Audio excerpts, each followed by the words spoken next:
Good afternoon, Dr. Herkowitz. My name is April Jones. I am in internship 770, which is internship 1, and today I'm going to discuss the integrative processing model and my experience with a particular client at my internship. The place where I'm doing my internship is Faith Mission Crisis Center, and it's a place where we house it's a residential facility where we house people with drug and alcohol abuse problems, as well as homelessness and other crisis problems. The protocol for the facility is to not keep anyone over 21 days. So in the interim of the 21 days, our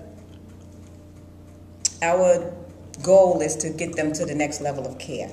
So in this particular experience, I had to counsel a 33-year-old African-American male who was drug-free for 8 years, and he was in Faith Mission Crisis Center because he recently relapsed.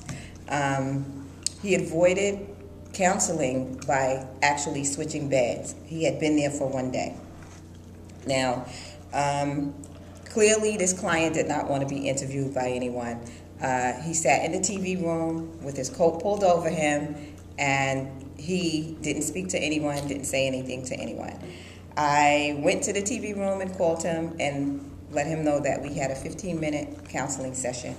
And quickly, he came with me to my office, and we sat down, and he disclosed that he did not want to be counseled. And I told him, that's fine, we could just talk.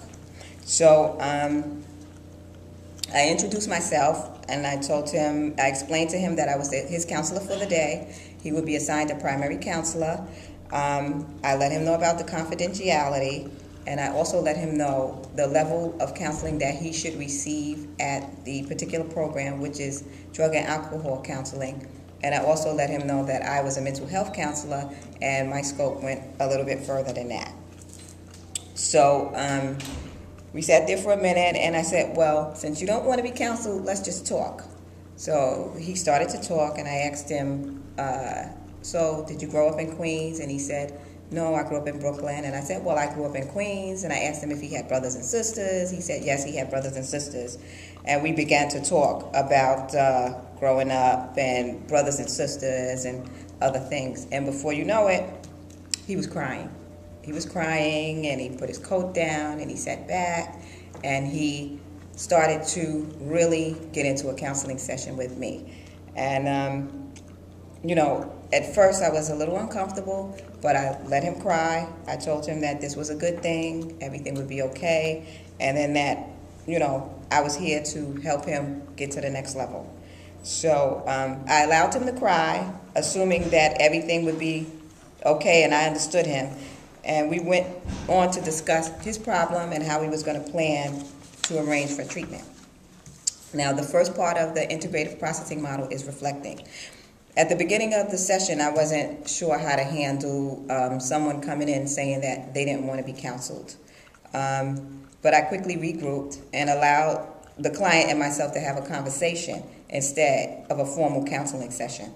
And while gathering the details, I needed to assist him. So as he talked, I noted everything that I needed in order to get to what the gist of the problem was.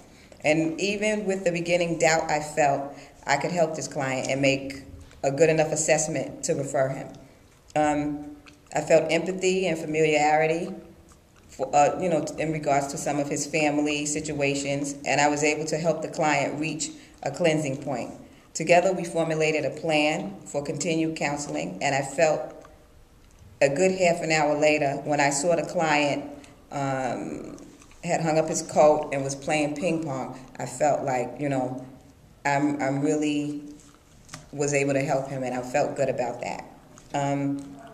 Identifying a relevant theory and knowledge. Well, I think I benefited from the theories such as psychotherapy, which was used to gather the information regarding his family history, and in doing so I discovered the lack of family interaction except for funerals and in cases of illness. This was the basis of his feeling disconnected and lonely. CBT was also used to get the cognitive process going in order to get the client to think differently about the situation at hand. And client-centered therapy was used to assist the client in picking the next level of care that would address his addiction as well as his additional issues. Examining dissonance. I disagree with some of the aspects of the program regarding the counseling, such as the addiction should be addressed even though there are other issues that are clear and being presented at the, by the client at the point of service. Yet, I work very hard to stay within the guidelines of the program. Recently, the clinical director gave me a little more authority when counseling because she felt my scope went a little further than the case actee. Now, while reflecting on the session with other counselors, I felt another intern was experiencing some counselor bias because she stated that she could not connect with the clients because she had never had a problem with drug or alcohol abuse. And I had to quickly point out to her that you're going to counsel people who have been raped and you've never been raped. You're going to counsel children that have been abused and you've never been abused. And unless you are open and you understand how you feel about the situation, you're not going to make it as a counselor. And I got her to see that she was experiencing counseling bias and maybe she needed to work on her issues. Now, articulating learning. I think the most important thing that I've learned in this experience is to counsel the person and not the issue at hand. By this I mean, although all or most of the clients at Faith Mission Crisis Center had a problem with either drugs or alcohol, each person was affected differently and arrived to the point of addiction by different means, roads, and experiences. I also learned that clients can pick up right away if you're truly empathetic or truly empathetic or not, and based on your actions, you will receive a reaction. So, for example, if you're not genuine with the client won't be genuine with you. And developing a plan.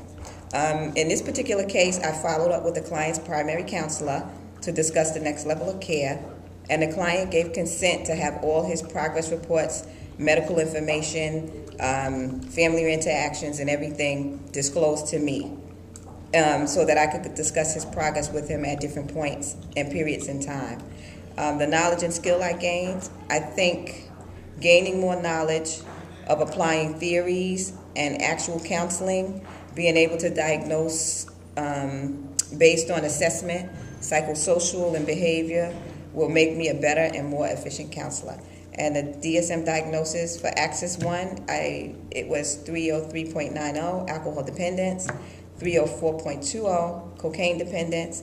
Axis 2 was 293.83, which is mood disorder due to substance abuse. Axis 4, no major presenting medical problems at this time. Axis 4, presenting problem with housing and problems related to social environment. And the Axis 5 GAF was 70. Thank you.